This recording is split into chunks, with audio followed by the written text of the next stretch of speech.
Assalamualaikum warahmatullahi wabarakatuh.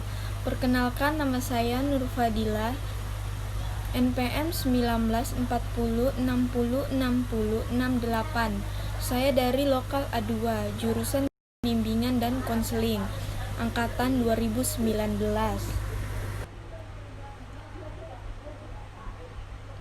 Di sini saya akan menjelaskan langkah-langkah dalam BK Belajar.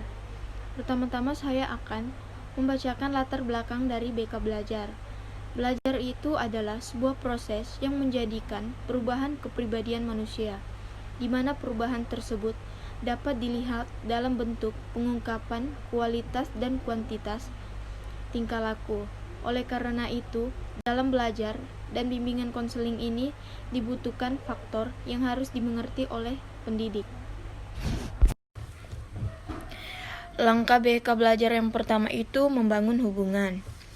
Membangun hubungan itu dijadikan langkah pertama dalam konseling, karena klien dan konselor harus saling mengenal dan menjalin kedekatan emosional sebelum sampai kepada pemecahan permasalahan tersebut.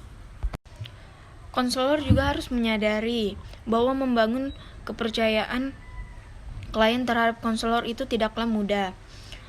Tanpa adanya kepercayaan dan klien tidak membuka dirinya pada konselor. Oleh karena itu, seorang konselor harus menunjukkan bahwa ia dapat dipercaya akan kompeten mengenai masalah klien tersebut. Jadi yang kedua itu ada identifikasi dan penilaian masalah.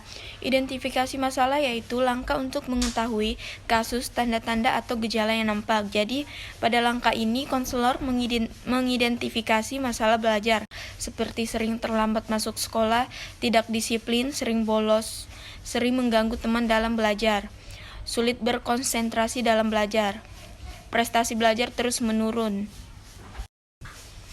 Kegiatan yang terpenting dalam langkah ini adalah mengumpulkan data. Beberapa metode mengumpulkan data yaitu yang pertama ada interview atau wawancara, yang kedua ada observasi, yang ketiga angket, memberikan pertanyaan atau penyataan kepada responden dengan cara tertulis.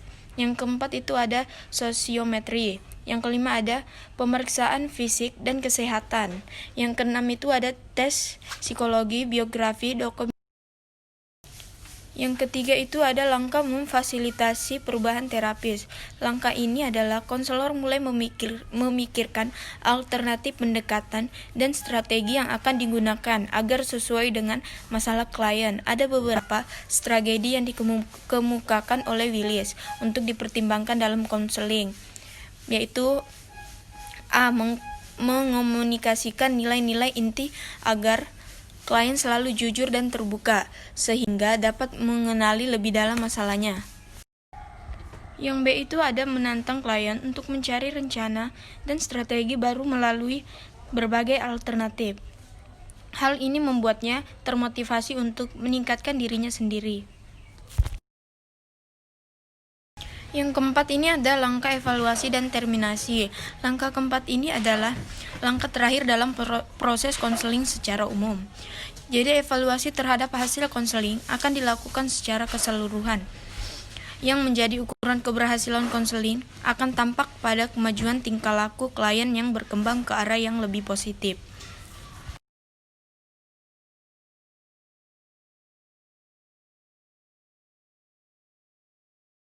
Jadi langkah terakhir dalam sebuah proses konseling akan ditandai pada beberapa hal.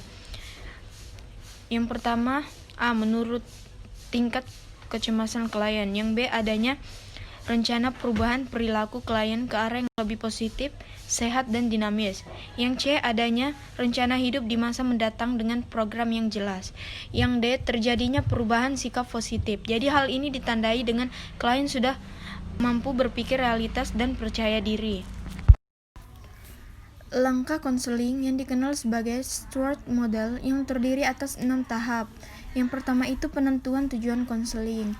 Yang B ada perumusan konseling. Yang C pemahaman kebutuhan klien. Yang D penjajakan berbagai alternatif. Yang E perencanaan suatu tindakan. Yang terakhir ada penghentian masa konseling. Kesimpulan yang bisa saya dapatkan dari langkah BK Belajar adalah pembelajaran adalah memotivasi dan memberikan fasilitas kepada siswa agar dapat belajar sendiri.